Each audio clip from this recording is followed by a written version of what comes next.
In this video, we're going to take a look at how a school administrator can review and take action on applications that have come into their school. So we're back here at the same login page that our parents might use to submit an application. In this case, I'm going to log in as our school administrator.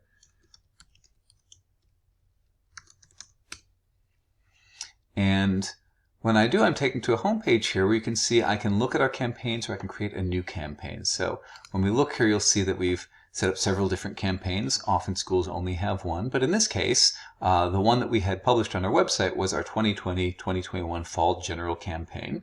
And if I want to see the applications for that campaign, I just come here and I can list all of these. And sure enough, here was the application that I just filled in a little bit ago for Jefferson. If I want to look at the details here, right, we can open this up. And it's designed to be pretty straightforward, right? I've got the files that they attached right here up at the top. I can see all the information on the page. We also recognize that sometimes these applications might be looked at by committee, right? And so we've got a convenient ability to take the information and put it in a PDF that could be easily printed or saved out if you wanted to do that. I can just work right within this.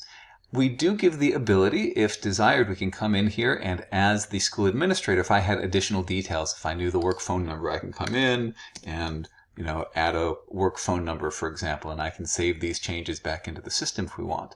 The other buttons up here are really about the status of this. We can reject the application, in which case we'll send a message out. And actually, in all cases, right, we send an email back to the parent letting them know the status, but I can reject it. We can put the student on the waiting list, or we can accept the application. So let's assume that Jefferson will be joining us next year, and we'll go ahead and accept that.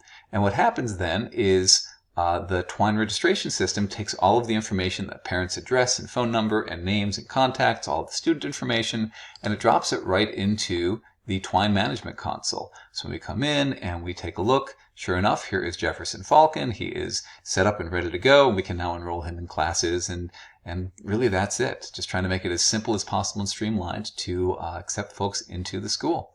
Thanks.